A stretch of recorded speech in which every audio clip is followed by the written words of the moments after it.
Oke, jadi kita kalau misalnya kita bahas materi termodinamika, kita akan nggak jauh-jauh bahasannya tentang si hukum termodinamika. Iya, hukumnya ada 4 hukum, ada hukum ke-0, 1, 2, dan 3. Nah, kita bahas dulu hukum ke-1 sama hukum ke-0-nya ya. Jadi, kalau misalnya kita mulai belajar termodinamika di kimia, itu kita perlu tahu konsep-konsepnya dulu ya. Ada beberapa terminologi yang perlu kalian ketahui. Yang pertama ada sistem dan lingkungan. Jadi kalau misalnya kita punya suatu reaksi gitu ya dalam suatu wadah tabung reaksi, misalnya kan mau kan reaksi di dalam Erlenmeyer, maka reaksi di dalam Erlenmeyer itu kita sebut sebagai sistem. Sedangkan segala hal yang ada di luar dari tabung Erlenmeyer itu kita sebut sebagai lingkungan, termasuk tabungnya sendiri itu juga lingkungan. Terus udaranya, terus misalnya kayak kita sebagai orang yang megang tabungnya itu juga lingkungan gitu ya. Nah, sistem dan lingkungan ini tuh perlu diketahui perbedaannya karena dalam termodinamika kita akan mengukur berapa banyak sih transfer energi dan materi yang terjadi dalam antara suatu sistem dan lingkungan tersebut. Dari terminologi ini kita akan menemukan ada 3 macam hubungan antara sistem dan lingkungan. Ada sistem terbuka, sistem tertutup, sama sistem terisolasi. Sistem terbuka artinya dia bisa mengalami pertukaran materi dan energi. Maksudnya gimana tuh? Contohnya misalnya kalian punya teh hangat dalam gelas gitu. Teh hangat dalam gelas.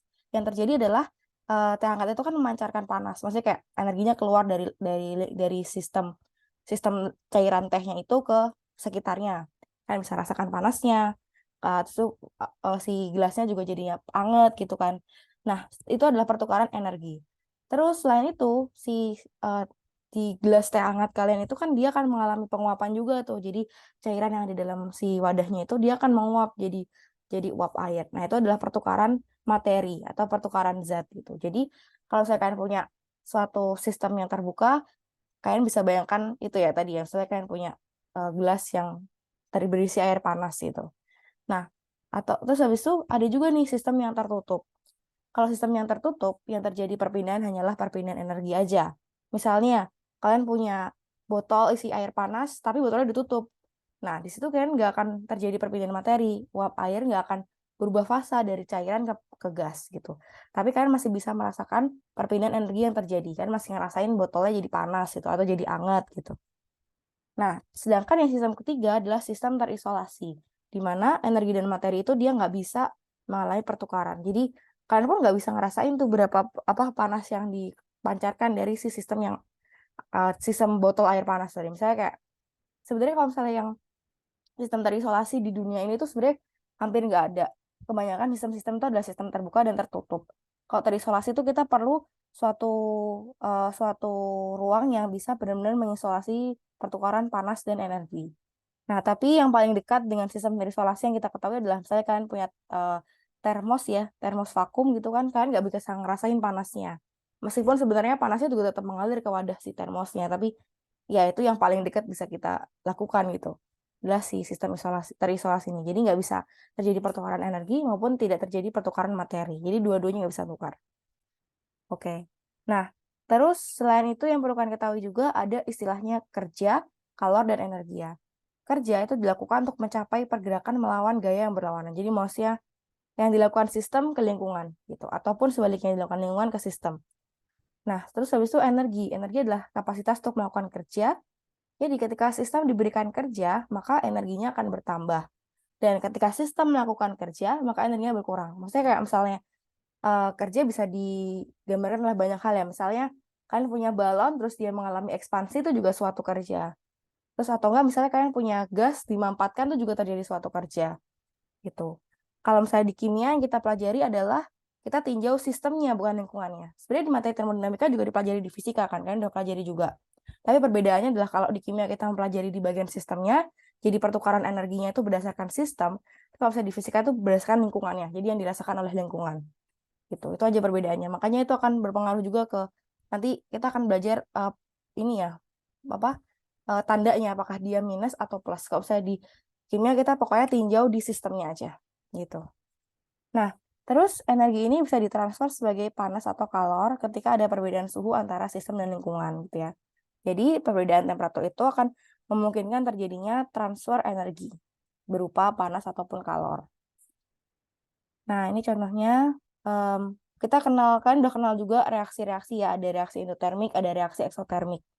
Untuk reaksi-reaksi endotermik, namanya juga endotermik, berarti dia membutuhkan energi, alias energi dari lingkungan akan masuk ke dalam sistem.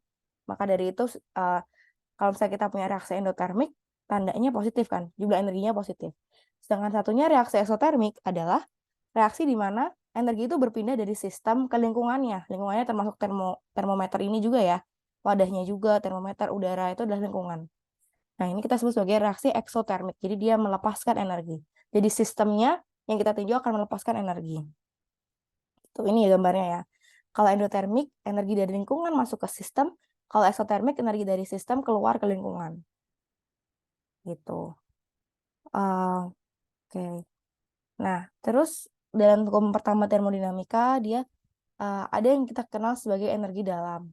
Nih, energi dalam adalah total energi dari sistem. Jadi, lagi-lagi kita tinjau sistemnya ya.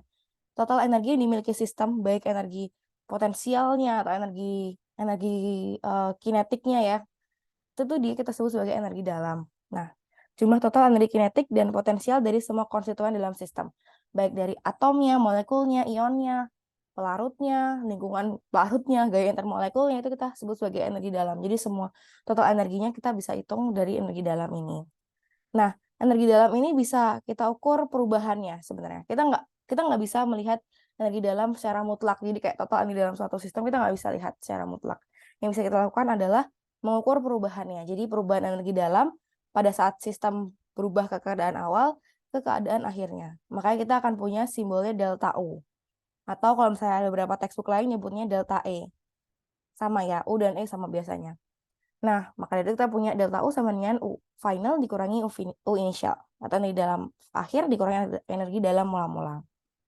Nah, energi dalam ini merupakan fungsi keadaan. Artinya hanya bergantung pada keadaan awal dan akhir. Nanti kita punya ada fungsi keadaan dan fungsi proses. Fungsi keadaan itu hanya bergantung pada keadaan awal dan keadaan akhir. Sedangkan fungsi proses itu bergantung pada prosesnya juga. Jadi kayak kalau misalnya prosesnya beda, maka nilainya beda. Meskipun energi akhirnya sama gitu. Nah, terus dia bukan suatu sifat ekstensif alias sifat yang bisa diubah. Nah, terus ada juga yang disebut sebagai energi dalam molar atau U molar. Ini adalah suatu sifat intensif. Jadi bergantung dari masing-masing senyawanya ya. Oke. Nah, sebenarnya kenapa sih suatu sistem atau suatu larutan, padatan, gas itu dia bisa memiliki suatu energi dalam? Karena yang pertama adalah kalau kita tinjau dari molekulnya, molekul itu punya banyak sekali mode gerakan. Jadi molekul itu nggak diem gitu aja di sekitar kita gitu. Molekul itu bergerak. Makanya kan bisa ngerasain ada angin lah, ada misalnya ada kalau misalnya ada percikan air gitu kan bisa lihat itu, besok kayak ada gelombangnya atau kayak misalnya dia punya sifat-sifat merefleksi cahaya dan lain-lain itu semua adalah karena mode vibrasi dari suatu molekul. Molekul itu bisa mengalami gerakan, ada 3 macam gerakan utamanya. Yang pertama ada translasi, yang kedua ada rotasi dan vibrasi. Oke, translasi itu dia bergerak sesuai bidang kartesian ya, jadi sumbu X, Y, dan Z. Harus dia jalan lurus ke depan belakang gitu kan. Terus habis itu rotasi, ya dia mutar. Jadi dia mutar terhadap sumbunya. Dan vibrasi, dia bergetar terhadap sumbunya. Jadi nanti kita lihat ya. Ini ada sih, ada nggak? Nah, ini dia. Oke, terus banyak sifat-sifat fisik dan kimia yang bergantung pada energi terkait gerakan-gerakan tersebut. Nah, kalau misalnya kita tinjau secara kinetika, energi rata-rata atom yang bergerak dalam sistem secara 3 dimensi, kita bisa hitung dengan nilai sama dengan 3/2 kT. T-nya adalah temperatur ya, dan K-nya itu konstanta. Nah, maka dari itu, makin tinggi temperaturnya sebenarnya suatu molekul itu makin kuat gerakannya gitu. Dia makin kuat rotasinya, makin kencang vibrasinya, makin bisa mengalami translasi gitu. Nah, terus ini kita bisa hitung ya total energi suatu monoatom sebagai suatu gas ideal. Kita turunkan dari rumus 3/2 kT sama dengan 3/2 nRT. Gitu. Maka dari itu, U molekular atau energi dalam untuk satu molekul kita bisa hitung sama dengan 3/2 RT. Artinya, pada saat temperatur 0 Kelvin, pada saat temperatur terendah banget atau titik 0 absolut ya, maka keadaan gerakan suatu molekul itu hanya ditentukan oleh struktur di dalam atom tersebut. Alias bisa kita anggap nggak ada gitu, gerakannya bisa kita anggap nggak ada. Nah, ini ada nilai-nilainya ya. Untuk molekul-molekul yang linear, jadi maksudnya molekul-molekul yang lurus itu ya, maksudnya yang linear, dia memiliki nilai energi dalam sama dengan 5/2 RT. Kenapa? Karena ada tambahan dari 2 mode gerakan rotasi, masing-masing menyumbang setengah kT. Dan untuk molekul-molekul yang non-linear, jadinya 3 RT gitu. Karena dia molekulnya non-linear, jadi bisa kita tambahkan lagi mode gerakannya. Jadi makin banyak ya nilai konstituen untuk menghitung UM-nya. Ini dia gambarnya ya. Jadi misalnya kita punya suatu molekul nih, kita misalnya punya suatu molekul apa ya misalnya. Ini yang linear gitu. Nah, dia akan bergerak mengikuti beberapa sumbu. Yang pertama dia bisa mengalami rotasi di sumbu Y, atau dia juga bisa mengalami rotasi di sumbu Z. Nah, makanya kita menghitungnya ini account for setengah kT, ini juga setengah kT. Sedangkan kalau misalnya dia molekul yang non-linear, jadi dia bisa muter di banyak sumbu nih.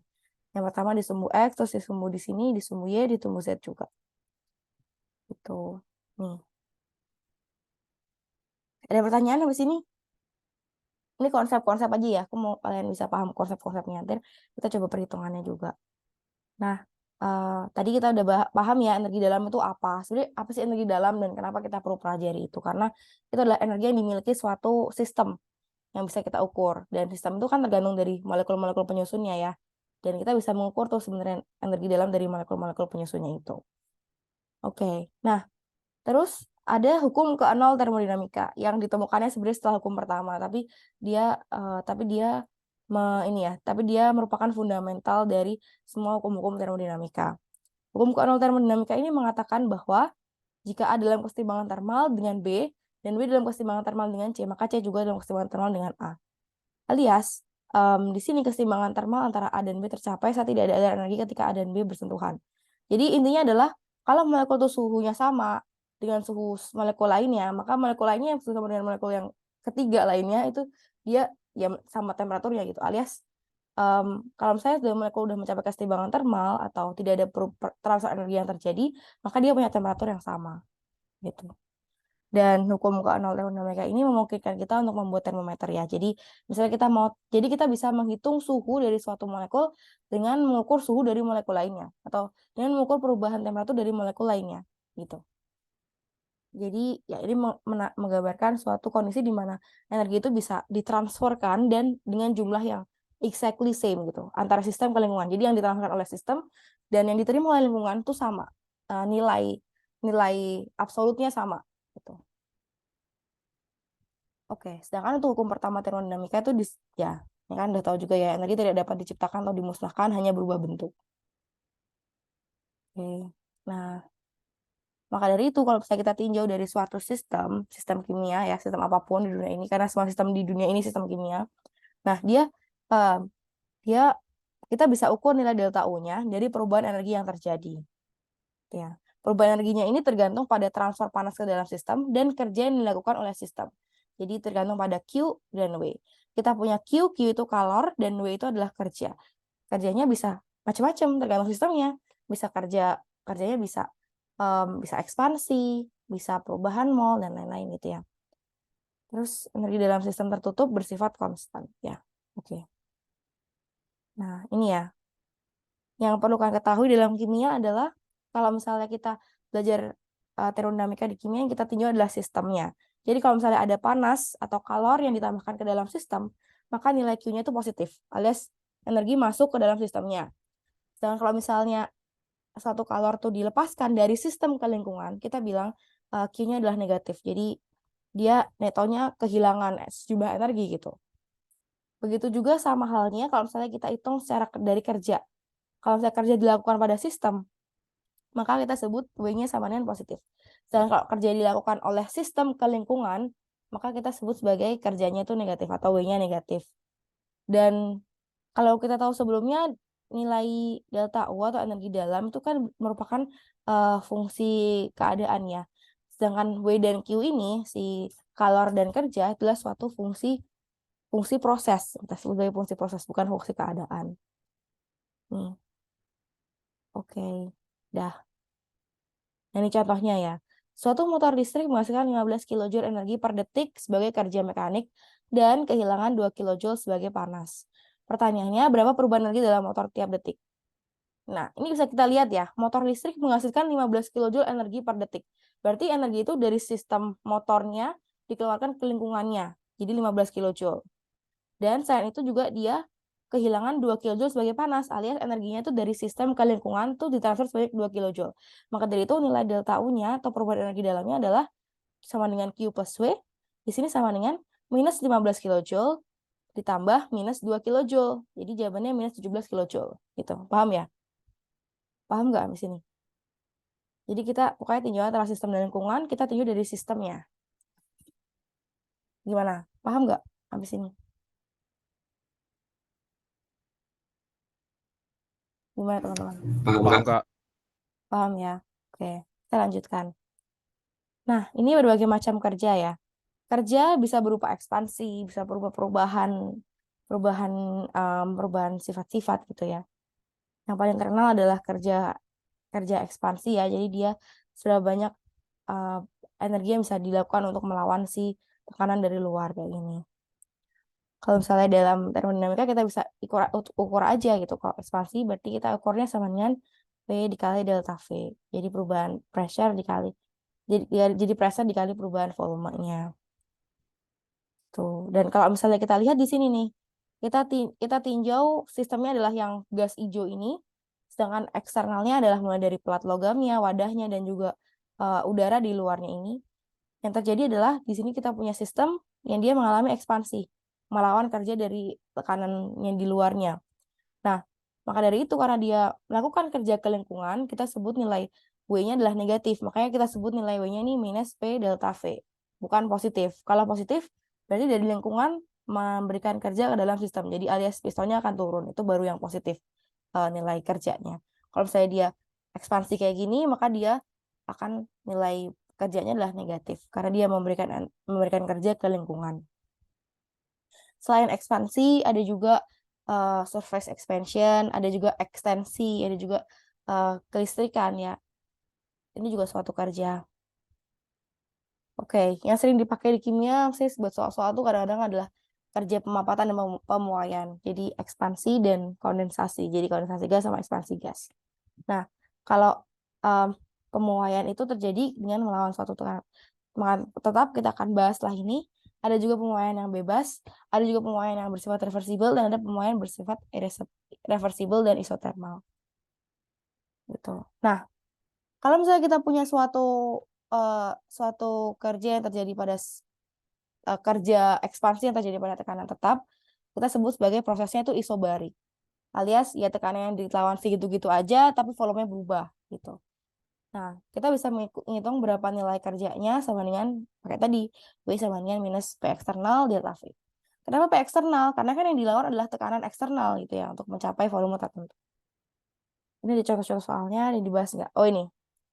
Hitung kerja yang terjadi ketika 50 gram besi bereaksi dengan HCl, menghasilkan FeCl2 dan H2. Pada dua kasus ya. Yang pertama pada wadah tertutup volume tetap, dan yang kedua pada wadah terbuka dengan temperatur 25 derajat Celcius. Oke, kita jawab dulu yang A. Nah, yang A di sini kita lihat bahwa volume tetap, berarti delta V sama dengan 0. Berarti kerjanya tetap sama dengan 0 gitu. Jadi meskipun gasnya dihasilkan, tapi kita tidak bisa menghitung kerjanya. Mungkin energi itu akan berpindah dalam bentuk kalor atau bentuk yang lain. Tapi di sini kalau misalnya secara kerja yang bergantung dari volume, maka dia tidak terjadi perubahan kerjanya. Jadi makanya delta V sama dengan 0 dan W-nya akan sama dengan 0 untuk keadaan A. Sedangkan untuk keadaan B, kita bisa ukur nih. Dia pada suatu wadah terbuka dan suhunya 25 derajat Celcius. Kita bisa hitung aja pakai persamaan yang udah kita tahu ya, W sama dengan minus P eksternal delta V. Nah, delta V di sini kan nggak diketahui tuh berapa delta V-nya. Tapi kita punya hukum gas ideal ya, PV sama dengan nRT. Jadi, delta V bisa kita hitung sama dengan nRT per P eksternal. Jadi, kita bisa hitung juga nih kerja sama dengan minus nRT atau minus P eksternal dikali nRT per P eksternal. Jadi, tinggal kalian hitung aja. W sama dengan minus nRT. Berarti W sama dengan molnya kita dapatkan dari nilai di sini ya, 50 gram besi dibagi sama air bersih dikali R. R-nya adalah konstanta gas ideal tapi dalam joule. Jadi kan pakai yang joule, jangan pakai liter ATM per mol, karena liter ATM tuh harus kalian konversi lagi untuk membuat satuannya joule. Jadi pakai aja yang joule. Jadi 8,345 joule per Kelvin mol. dikali temperatur. Temperaturnya 298 Kelvin. Dan kita hitung dapatnya kerja yang terjadi adalah sebesar minus 2,2 kilojoule. Alias sistem besi yang bereaksi dengan HCl itu akan menghasilkan kerja ke lingkungan sebanyak 2,2 kilojoule. Gitu. Jelas ya sampai sini? Jelas nggak? Ini masih bicara tentang perubahan-perubahan energi yang terjadi dalam suatu sistem. Jelas nggak, teman-teman?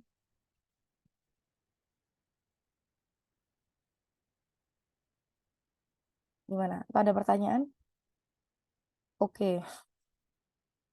Nah, ini dia. Kalau misalnya kita punya suatu grafik, kita bisa memplotting berapa banyak kerja yang terjadi pakai grafik volume versus tekanan. Oh, oke. Kepotong. Tadi aku yang kepotong yang mana? Kayaknya tadi koneksiku tidak baik. Tapi jelas ya. Kita lanjutkan.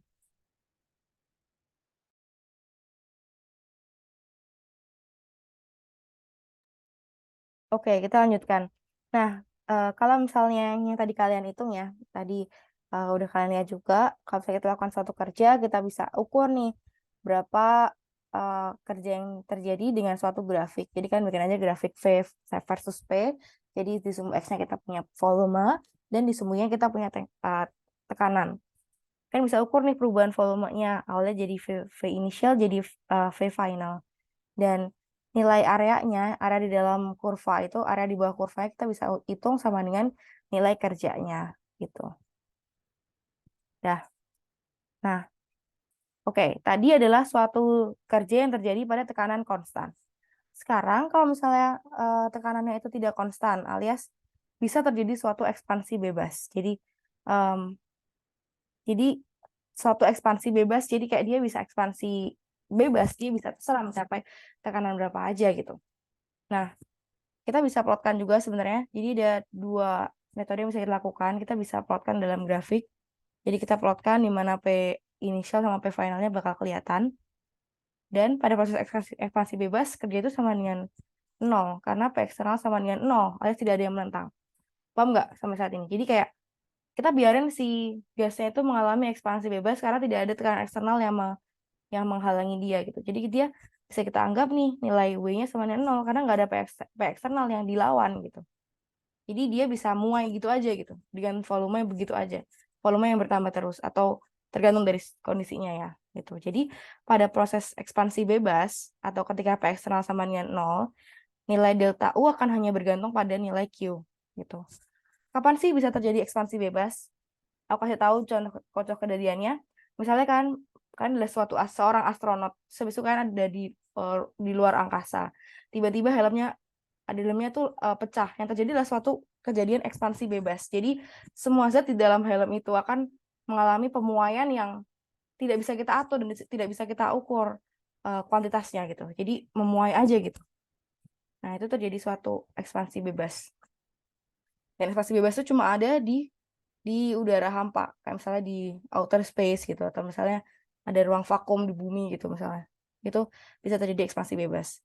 Kalau misalnya di bumi yang terjadi adalah uh, kerja isobarik karena kan tekanannya tetap sama ya di ketinggian dari air laut yang sama. Dah gitu. Itu yang kondisi kedua kalau misalnya dia ekspansi bebas. Jadi kerjanya sama dengan 0 dan delta U-nya hanya bergantung dari Q.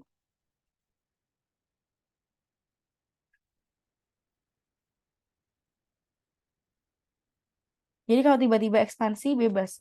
Oh, maksudnya gimana pertanyaannya? Jadi kalau misalnya tidak ada tekanan eksternal yang dilawan, itu adalah suatu ekspansi bebas gitu. Tidak ada tekanan eksternal yang dilawan, itu adalah suatu ekspansi bebas ya gitu. Jadi kalau misalnya ada seorang astronot yang misalnya di luar angkasa helmnya pecah dan lain-lain, mekanisme kenapa dia bisa kehilangan nyawanya adalah karena kejadian ekspansi bebas gitu. Karena nggak ada gaya eksternal yang dilawan, jadi dia bisa langsung explode gitu aja. Iya, kalau misalnya pada ruang vakum, karena kan nggak ada tekanan eksternal yang kita lawan gitu.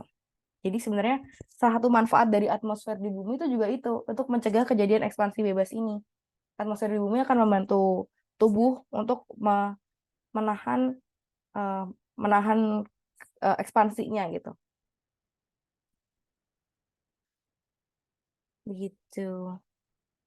Itu yang kedua ya. Nah, sekarang yang ketiga, suatu pemuaian yang bersifat reversible. Ya, reversible itu apa sih?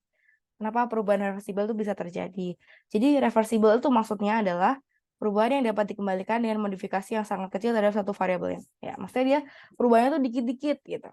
Jadi dia misalnya kita punya gas, terus habis itu dia bisa ekspansi, tapi ekspansinya tuh dikit. Jadi naik naik sekian volume, terus tiba-tiba turun lagi, terus naik lagi, turun, naik lagi, turun, naik lagi, turun. Tapi total netonya itu bertambah gitu. Jadi maksudnya adalah misalnya ekspansi pertama dari dia nambah 5 cm kubik, terus tiba-tiba dia turun lagi jadi 3 cm kubik, terus tiba-tiba dia nambah lagi 5 cm kubik, turun 3 cm kubik, tambah 5 turun 3, tambah 5 turun 3. Meskipun total netonya bukan 5 kali 3, tapi jadinya 2 kali 3, tetap ada pertambahan volume kan. Nah, itu kita sebut sebagai suatu pemuaian yang reversible gitu. Oke, nah untuk mencapai ekspansi reversible, maka P eksternal dibuat sama dengan P pada tiap tahap ekspansinya. Ya. Jadi kita punya W sama dengan P delta V, sama juga minus P delta V. Nah, jadi kalau misalnya selama proses temperatur sistemnya tetap konstan, jadi kita sebut sebagai pemuaiannya suatu pemuaian yang reversible dan isotermal. Alias kita bisa hitung nilai P-nya dari nRT. Jadi kita punya W sama dengan minus nRT ln delta V. Ya, ln delta V. Kenapa ini ln? Karena kita turunkan dari integral V final dikurangi V initial. Nah, ini adalah grafiknya. Jadi dia tuh volume yang terbentuk itu ada deltanya, tapi tekanan yang berubah itu dia dikit-dikit itu perubahannya. Jadi kayak tuh grafiknya itu bukan linear kayak misalnya yang ekspansi isobarik, tapi grafiknya itu akan menjadi logaritmik kayak gini. Gitu. Dimana nilai area di bawah kurva logaritmiknya bisa kita hitung dari nRT per V. Gitu. Ini kita sebut sebagai proses reversible. Jadi dia volume naik, terus dengan tekanannya berubah, terus tiba-tiba dia turun lagi, terus tiba-tiba naik, turun lagi, naik, turun lagi, naik, turun lagi. Jadi totalnya itu sama dengan slope, membentuk slope kayak gini. Jadi bukan tiba-tiba berubah volumenya gitu. Oke. Ada pertanyaan nggak sampai sini? Bisa bedain kan ya antara ketiga tadi? Proses ekspansi yang isobarik, terus ekspansi bebas sama ekspansi yang reversible. Bisa bedain?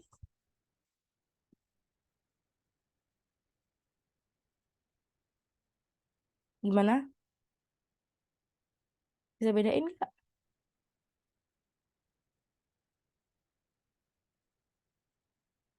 Gimana? Halo, Bisa, Kak. bisa ya. Reversible tadi kenapa bentuknya grafik gitu, Kak? Nah, karena dia mengalami perubahan volume yang secara reversible, alias dikit-dikit perubahan volumenya. Jadi nilai P yang terjadi itu nggak serta-merta langsung berubah drastis, tapi dia akan turun perlahan-lahan kayak gini. Jadi bentuk grafik logaritmik. Kenapa kayak gini? Ini udah dari komputasional gitu kan. Kalau mau membuktikan bisa dihitung pakai pakai rumusnya ini. Minus nRT ln VF per V final. Tapi intinya adalah pada proses reversible yang terjadi adalah kerjanya itu dipengaruhi selain oleh perubahan volume juga perubahan tekanan sebenarnya. Tapi perubahan tekanannya itu kita nggak bisa ukur nih perubahan masing-masing kecilnya. Jadi kita bisa ukurnya adalah perubahan volume aja. Dan kita bisa ngubah persamaannya sama dengan minus nRT ln V final per V initial. Gitu. Jadi kalau misalnya nanti kalian ada soal disebutnya prosesnya reversible, untuk menghitung kerjanya jangan ngitung pakai P delta V ya. Harus pakai ini, minus nRT ln delta V. Karena nanti nilainya beda. Gitu. Karena kalau dari plot kita lihat dia ada perbedaan slightly di delta P-nya juga gitu. Jadi ada P final sama P initial juga. Gitu. Tapi kita susah ngukurnya P final sama P initial karena kan masing-masing proses bertahap tadi beda-beda nih perubahan tekanannya. Begitu. Ukai. Nah, lanjut. Yang ini yang berikutnya adalah proses siklik. Ya, jadi maksudnya adalah dia itu namanya juga siklik, siklus, alias dia akan kembali lagi ke keadaan termodinamika yang sama. Proses ini diamati pada sistem netral sistem natural dan teknologi. Misalnya di mesin, terus habis itu di kulkas, di kompresor udara, oscilasi gelombang suara, di AC, dan lain sebagainya. Jadi dia udah berubah temperatur tapi balik lagi karena untuk mempertahankan si kerja yang terjadi gitu. Contoh proses siklik ya. Jadi misalnya kita punya keadaan A dan keadaan B. Molekul akan berubah atau sistem akan berubah dari keadaan A menjadi keadaan B. Dan setelah keadaan B tercapai, keadaan B ini akan berubah lagi jadi keadaan A. Nah, untuk menghitung proses siklik ini berapa kerjanya, kerja yang terjadi akan dilakukan dari perpindahan gas A ke B. Jadi total kerjanya adalah kerja yang ini.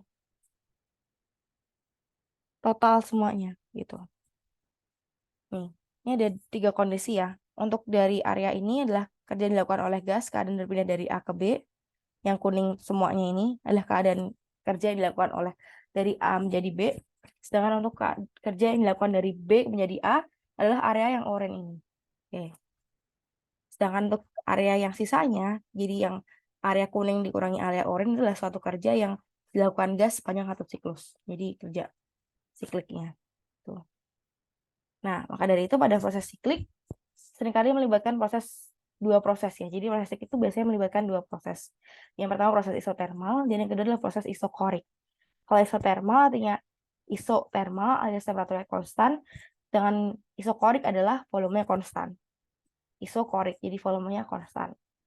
Ketika prosesnya isotermal, maka yang terjadi adalah Q akan sama dengan W karena temperaturnya konstan.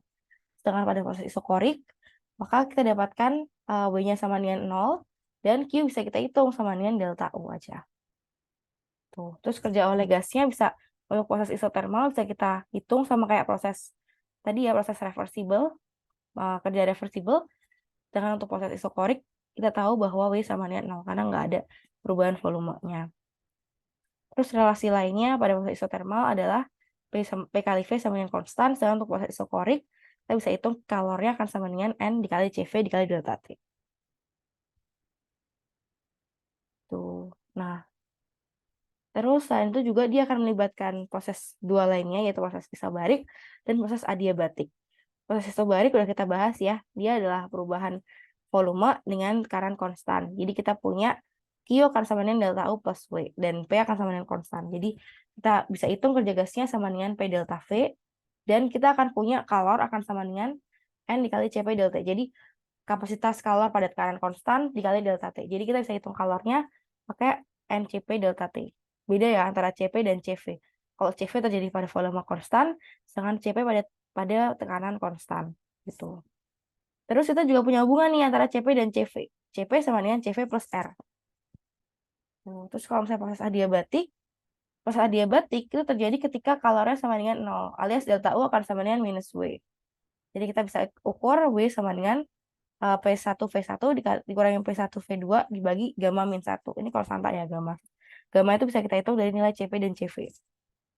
Oke, terus ya ini persamaan-persamaan juga pada proses adiabatik PV pangkat gamma sama dengan konstan dan TV pangkat gamma min 1 sama dengan konstan juga. Ini dibahas satu-satu ya. Pertama untuk proses isokorik karena V-nya sama dengan 0, kerjanya sama dengan 0 juga. Jadi delta U akan sama dengan Q pada volume konstan. Gitu. Jadi kalau misalnya kalian dapat soal nih, soal menggunakan kalorimeter bom volume konstan. Nah, kalian disuruh hitung nih berapa kalori yang terbentuk. Maka kalori yang terbentuk itu akan sama dengan nilai delta U-nya. Gitu ya. Tapi kalau misalnya kalorimeter tekanan konstan, yang kalian hitung adalah delta H-nya karena dia fungsi tekanan konstan gitu. Ini disebut juga proses volume konstan, isometrik, isovolume gitu. Terjadi pada sistem yang punya volume yang kuat, tertutup dan tidak dapat berubah. Nah, ini contohnya ya. Nih, kalau kalorimeter bom dengan volume konstan. Jadi kalau misalnya kalian punya kalorimeter bom, disuruh ngitung kalornya, kalor yang kalian punya itu akan sama dengan nilai delta U. Karena kan tidak ada perubahan volume, jadi tidak ada kerja yang terjadi. Jadi energi dalamnya hanya bergantung dari perubahan kalor aja, dari kalorimeter. Gitu. Oke, nah ini tadi ya, ada perubahan temperatur juga di mana akan jadi B gitu. Ini kalorimetri, kan udah belajar waktu SMP? Udah nggak sih belajar kalorimetri? Kalor sama dengan MC delta T. Udah belajar belum waktu SMP?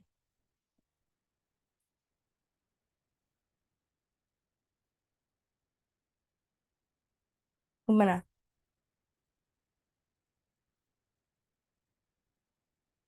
Kalorimeter itu basically adalah suatu alat untuk mengukur berapa kalori yang terbentuk atau diserap oleh suatu sistem gitu. Nah, kita bisa mengukur jumlah kalori yang diperlukan untuk mengubah suhu suatu sistem. Bisa kita hitung dari Q sama dengan MC delta T. Di mana Q-nya ya kalor, ya Q-nya itu kalor, M-nya itu massa, T-nya adalah perubahan suhunya, dan C adalah kalor jenisnya, dan delta T adalah perubahan suhunya. Nah, kalau misalnya sistemnya itu terisolasi seluruhnya, kita bisa pastikan bahwa Q yang diserap oleh lingkungan, Q yang diserap oleh lingkungan sama dengan Q yang dilepaskan oleh sistem. Gitu. Terus kalau C itu sendiri atau kapasitas panas adalah suatu kalori yang dibutuhkan untuk meningkatkan suhu sistem sebesar 100 derajat.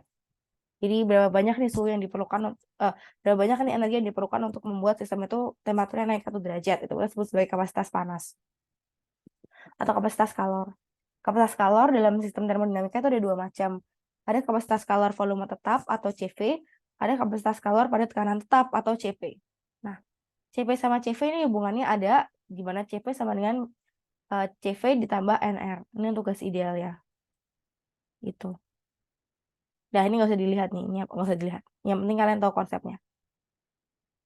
Nah, terus kalau misalnya untuk senyawa-senyawa atom, kita bisa mengukur nih nilai CV-nya, kapasitas panasnya, dari menghitung nilai mole gerakannya. Misalnya ini nih, ketika 229 joule energi diberikan pada 3 mol gas dengan volume konstan, temperatur gasnya akan naik jadi 2,55 derajat Celcius. Hitung CV dan molar heat capacity dari konstan volumenya. Oke. Ini bisa diukur nih dengan cara dihitung di sini. Jadi kita hitung temperaturnya terus kita kali dengan si 3/2 RT.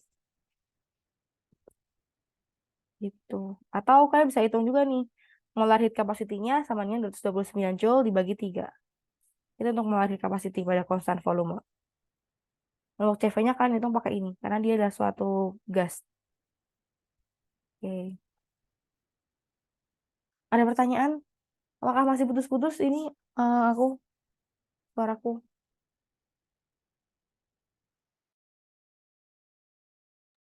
Gak ada pertanyaan, Kak. Ya, apa pertanyaannya? Silakan. Oh, nggak ada. Oke. Nggak ada pertanyaan ya. Udah aman. Pokoknya itu ya. Jadi yang penting adalah kalian tahu apa itu CV, apa itu CP, terus habis itu tahu proses-proses kerja gitu ya. Ada proses isobarik, isokorik, adiabatik, reversible sama ekspansi bebas itu bedanya apa dari namanya dan yang terjadi apa, terus rumusnya yang dipakai apa gitu. Sebentar aku charge dulu laptop. Oke. Nah, sekarang yang sering dipakai di kimia adalah entalpi ya, itu sering kita ukur karena dia gampang ukurnya. Entalpi itu basically adalah suatu kalor pada tekanan tetap alias kalor yang berpindah di dunia ini gitu. Karena kan dunia ini tekanannya tetap atau kalau misalnya setinggi setinggi tertentu dari air laut tuh tekanannya tetap gitu, satu atm atau mungkin naik turunnya sedikit gitu. Nah, intinya kalor adalah suatu bentuk energi yang berpindah akibat perbedaan suhu. Dan kalau misalnya perubahannya berlangsung pada tekanan tetap, kalor yang dimaksud kita definisikan sebagai entalpi atau H. Entalpi ini adalah menyatakan energi yang terkandung pada suatu sistem pada suhu dan tekanan yang tertentu. Entalpi adalah penyumbang energi dalam dalam dengan perkalian tekanan dan volume. Jadi kita punya H sama dengan U ditambah PV. Jadi H itu basically Q ya. Itu sebenarnya Q. Terus habis itu kita punya delta H sama dengan delta U tambah PdV ditambah VdP. Terus pada saat P konstan, maka VdP sama dengan 0. Jadi kita bisa ukur nih. Delta H sama dengan minus PdV plus Q ditambah PdV. Jadi delta H sama dengan QP atau kalor pada tekanan tetap. Alias semua kalor yang terjadi di bumi. Jadi misalkan menghitung kalor dalam kalorimeter biasa, bukan kalorimeter bom ya. Kalorimeter biasa, maka kan dapat nilai kalornya akan sama dengan nilai delta H-nya. Gitu. Contoh soal. Nah ini dia. Perubahan energi dalam pada konversi 1 mol CaCO3 bentuk kalsit menjadi bentuk argonit sebesar 0,21 kilojoule. Jadi perubahan energinya adalah positif 0,21 kilojoule. Hitunglah perbedaan antara delta H molar dan delta O molar jika tekanan 1 bar dan 8 lampadatan berturut-turut sekian dan sekian. Oke, nah ini sebenarnya di sini ada dimintanya yang molarnya. Jadi kita perlu hitungnya per molaritasnya. Nah, kita bisa ukur nih delta H molarnya dari persamaan tadi, delta H molar agonit dikurangi delta H molar kalsit. Nah, untuk mengukurnya itu sebenarnya adalah kita masukkan aja ke rumusnya delta UM tambah P V dikali A dikurangi VM dikali C, di mana A dan C itu adalah suatu kondisinya ya, yang A itu argonit, yang C adalah kalsit. Gitu. Terus kita bisa hitung dari masing-masing densitasnya, densitas molarnya. Jadi delta H dikurangi delta UM, ini perbedaan sisinya atau delta H sama delta UM-nya sama dengan rho dikali P dikali molaritasnya, yaitu sekitar 1 kali 10⁴ Pascal.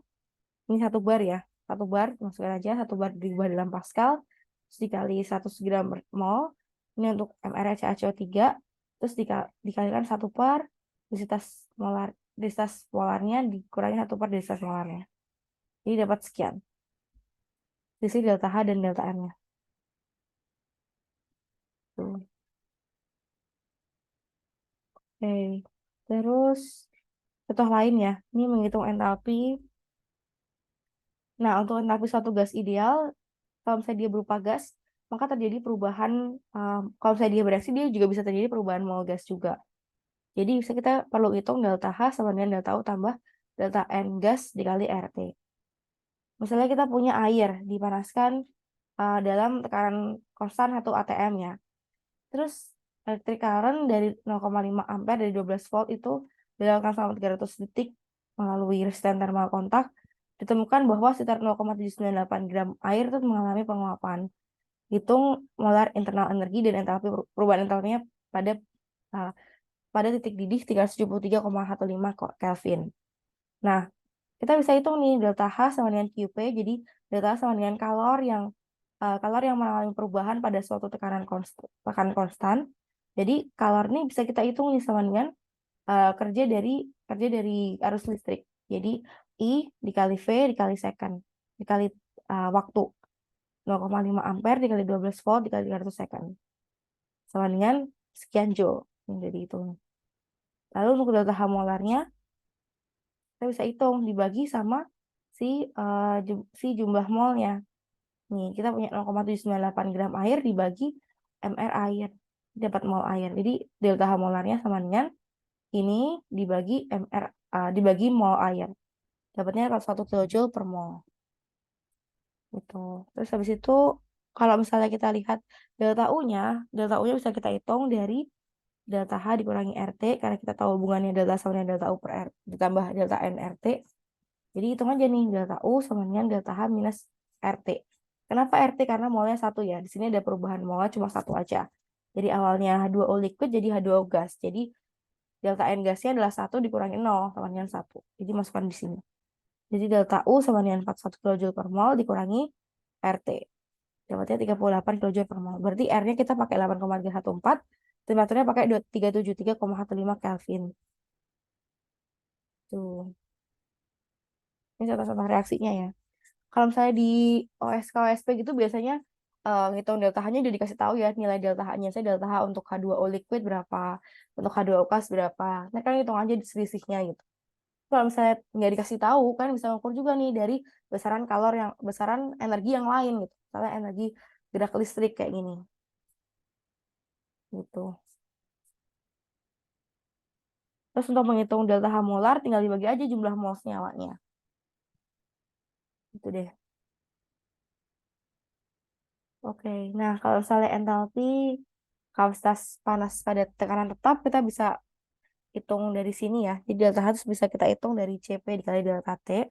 Dan CP sendiri kita akan mengalami variasi nih kalau misalnya dia punya molekul gas yang berbeda gitu. Karena akan berpengaruh pada temperaturnya. Ini rumusnya. Ini sebenarnya cukup advance jadi ini aku skip aja kalau kalian tahu bagus, kalau kalau masih bingung nggak apa-apa. Yang penting kalian tahu konsep-konsepnya aja ya. Nah, ini nilai-nilai A, B, C-nya untuk masing-masing molekul beda-beda ya. Bedanya A sama B sama C. Kalian bisa lihat di sini nih. Nih, kalau misalnya dia untuk A-nya makin beda molekulnya atau makin kompleks molekulnya maka makin sorry, makin uh, sedikit gaya intermolekulnya, maka dia akan makin gede juga. Makin gede gaya intermolekulnya, maka makin gede juga untuk A. Untuk B itu bergantung dari apa ini ya, MR. Kalau misalnya yang C ini kayaknya gaya transaksi molekulnya. Nah, ini aku skip aja, ini cukup susah sih ini. Ini juga, ini yang perubahan adiabatik. Ehm, ini aku skip aja deh, ntar kan kalau berminat baca silahkan baca aja. Tapi ini nggak, ini cukup advance sih. Jadi udah, sampai tadi aja, sampai entalpi. Oke, sampai sini ada pertanyaan?